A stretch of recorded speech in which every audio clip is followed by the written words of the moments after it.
Marlo?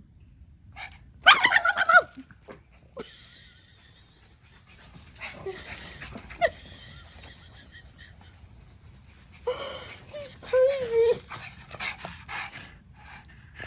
Marlo? Marlo.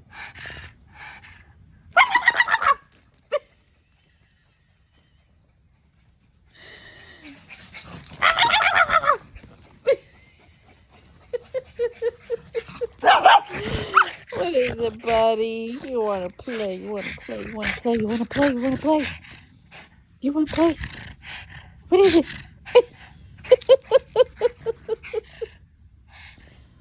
Hey guys, welcome back. Today I am taking some reg wigglers out of the nursery and I am putting them in the grow out bins, but I wanted to show you a little bit. Look at the difference between the bedding of peat moss and coconut coir. You see the difference in color? They're both wet. And you can use either one, whatever's cheaper for you, whatever you could get with a sale or whatever you prefer. I know some people prefer one over the other as far as the smell too. Not that it smells bad, but for some reason, for example, like the pine chips I use, I just love the smell of those pine chips. It just smells so good. But this feels so nice. Oh look, there's a red wiggler cocoon right there. I'm a texture person. I don't know why I touch everything. I just do. That's me. So I've been checking on these guys, and a few days ago made the 3 weeks, but you know, I'm just gonna go with my gut instinct, even though professional breeders, you know, say that in 3 weeks you should harvest them out and get cocoons. I don't know. I just don't see it there yet. So I'm gonna go with my instincts, which is just to leave them a little longer. So here I have peat moss, which hasn't been wet yet, but I decided to mix some of the pine shavings in this one and just see how they do. And right now I have mosquito dunk water soaking here, and I managed to put some in here, and it hasn't clogged this thing, so I think it's pretty good. If I do clog it, I'll have to get a spray bottle at the dollar store, because I've been seeing some flying little gnats in here, so I'm nipping it in the butt right away before it gets all crazy. So right now these have worms in them, and I took them off the shelf so that I could just check on them, make sure they're doing okay. And I'm gonna feed them some worm chow. By the way, if you want worm chow, go to my website, thegardenandwormlady.com. I make this blend myself. It is what I feed my worms. And lately I've just been doing a letter U, because I don't know. It's just easier for me.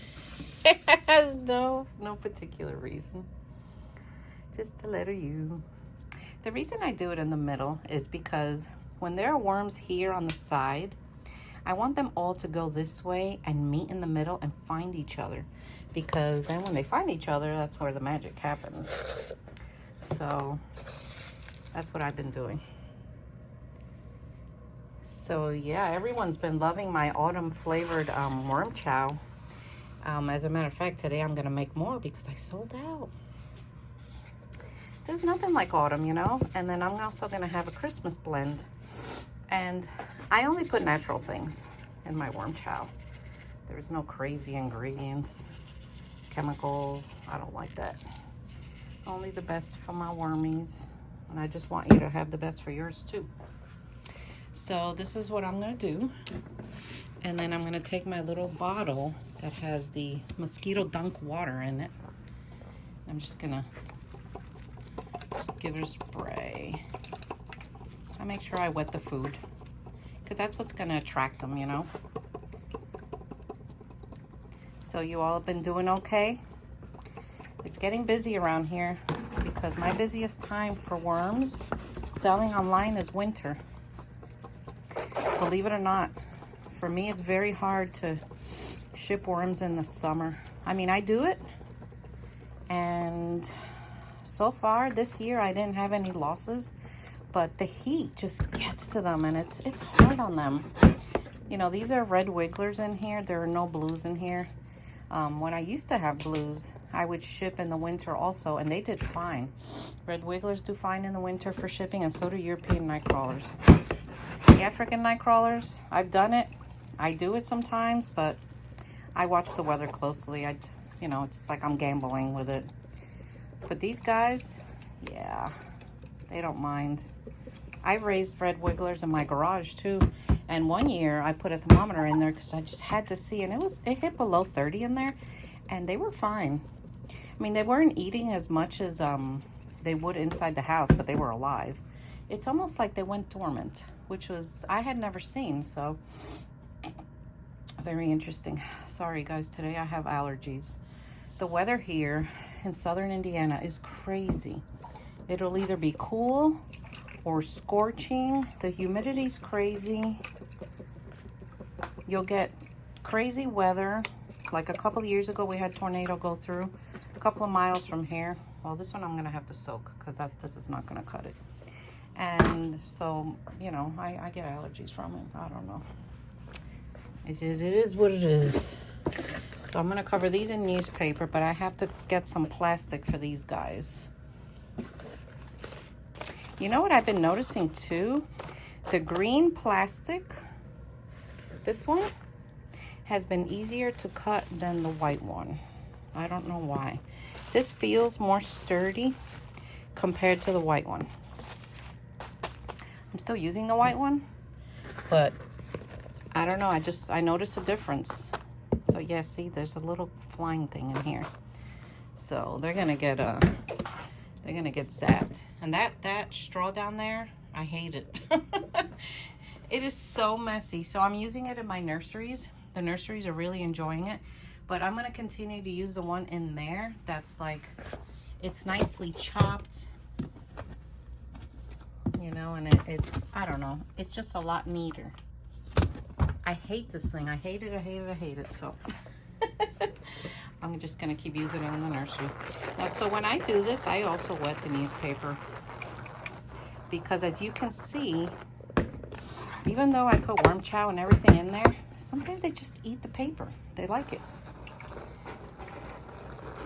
That's the great thing about worms, is that I think they were put on this planet for composting, getting rid of the garbage, you know, junk mail that we have, tons of newspaper I have, and it just turns it into beautiful, beautiful castings so you can use in your garden, plants, house plants. I also use it in my indoor house plants, and my daughter does too.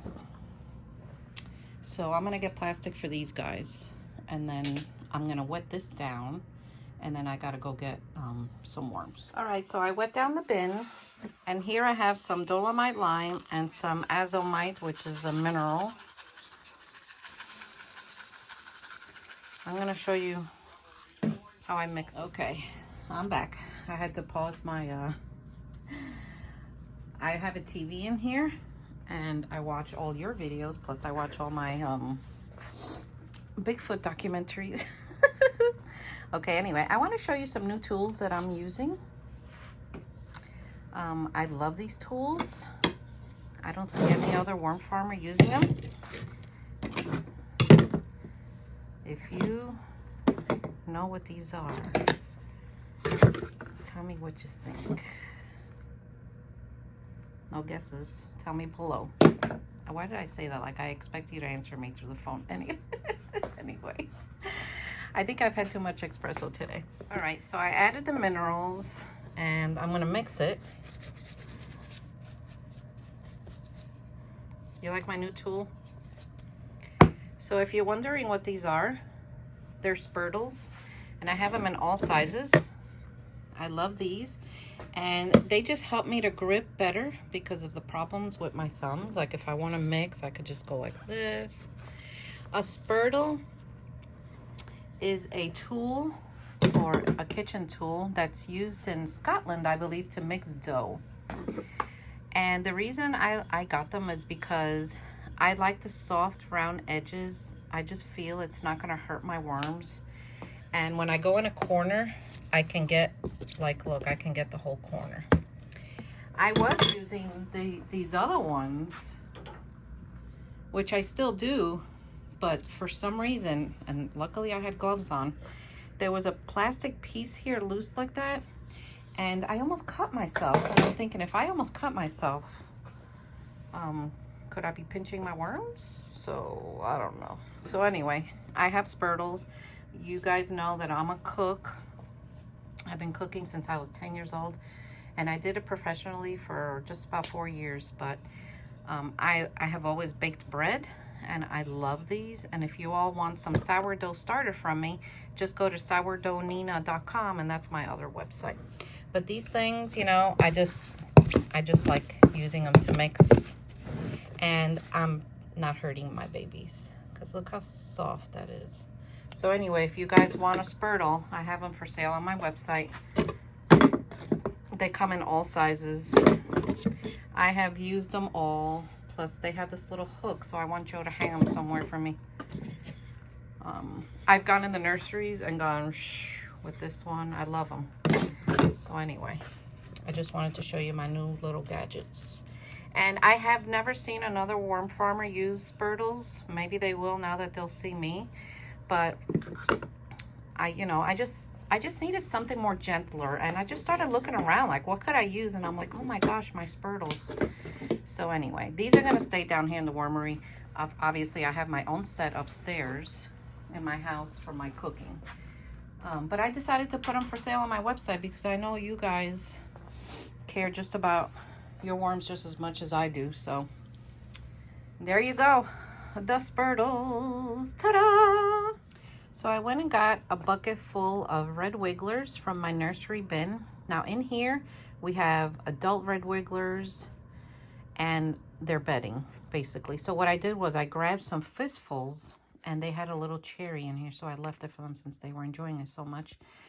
And I'm gonna put it all, I'm gonna divide it between these two and put bedding, everything in there. And the reason I do that is because I know there are cocoons in here, and there are beneficial microbes in there that belong to their bedding. So let me put this down. So I feel it gives them a better chance. And the reason I didn't sift this out and count out, 400 worms, which is what I recommend for one of these 12 by 20 by 5 bins, is because I know that I'm not going to harvest this in 3 weeks. So I'm going to give them a little more time. So let me make sure this is all nice and wet.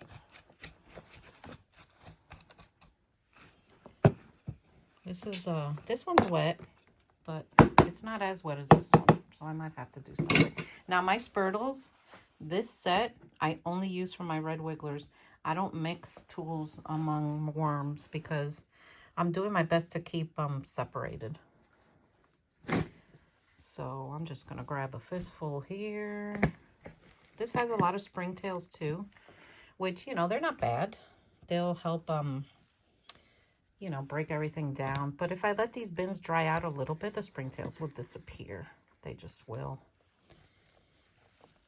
They're part of, Mother Nature. Mother Nature. You're not going to beat Mother Nature. She's going to do what she wants. So we got to help her out by composting, guys. Composting.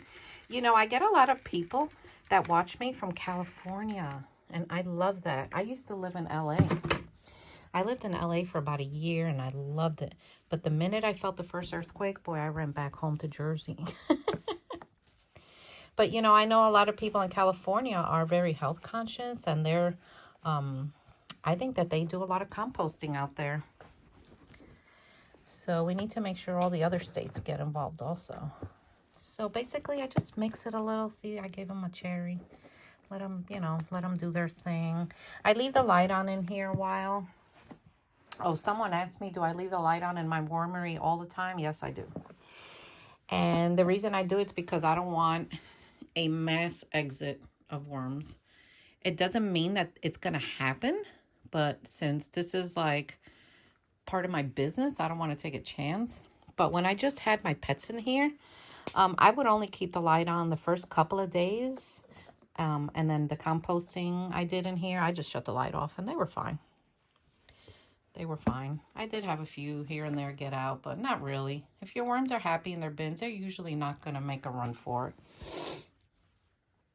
So see how fast they're already disappearing?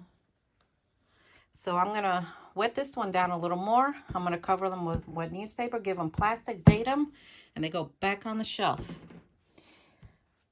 All right, guys. So it's going to storm because I hear thunder out there, and I think we're going to get a storm.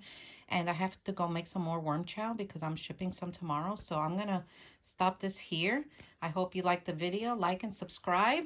And I'll see you all next time. Take care.